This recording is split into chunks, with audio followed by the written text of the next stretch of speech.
2019 लोकसभा चुनाव के तारीखों की घोषणा होते ही देश में राजनीतिक हलचल तेज हो गई है।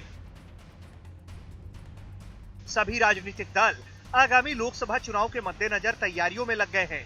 एक तरफ बीजेपी की अगुवाई में एनडीए गठबंधन है, तो एक और कांग्रेस और उसके सहयोगी दल हैं। वहीं कुछ ऐसे राज्य हैं जहां बीजेपी और कांग्रेस के अलावा भी कुछ ऐसे राजनीतिक दल हैं जिनसे बीजेपी और कांग्रेस दोनों को जूझना है। ऐसा ही एक राज्य है उड़ीसा, जहां 21 लोकसभा की सीटें हैं। आपको बता दें कि उड़ीसा में बीजेपी को और कांग्रेस को लगातार 4 बार के मुख्यमंत्री नवीन पटनायक की पार्टी बीजेडी से सीधी लड़ाई लड़नी है। गौरतलब है कि उड़ीसा लोकसभा और विधानसभा चुनाव एक साथ 4 चरणों में होने हैं।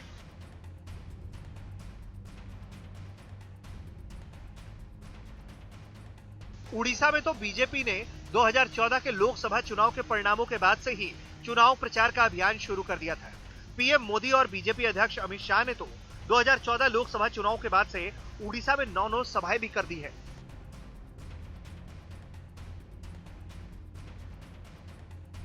पीएम मोदी और बीजेपी अध्यक्ष अमित शाह उड़ीसा को लेकर कितने गंभीर हैं, इस बात का अंदाजा उड़ीसा में हुई उनकी रैलियों की संख्या से लगाया जा सकता है। 2014 के लोकसभा चुनाव में प्रचंड बहुमत से सत्ता में आने वाली बीजेपी उड़ीसा को लेकर यूं ही गंभीर नहीं है। दरअसल बीजेपी इस बात से अच्छी तरह से वाकिफ है कि लोकसभा चुनाव में 2014 की तरह दोबारा प्रदर्शन करना थोड़ा मुश्किल है, और इसी बात को ध्यान में रखते हुए बीजेपी ने इन राज्यों में पैर पसारना शुरू कर दिया।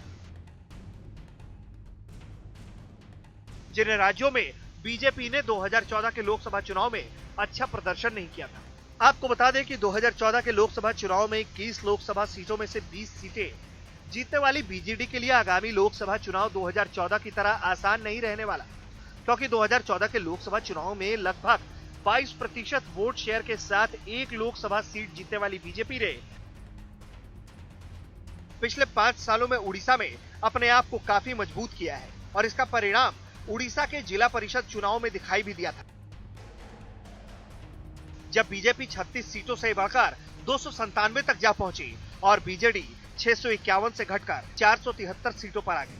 तो वहीं कांग्रेस 128 से घटकर 60 सीटों पर सिमट गई। लेकिन 2019 के लोकसभा चुनाव में बीजेपी उड़ीसा में अपना सबसे बेहतर प्रदर्शन कर सकती है,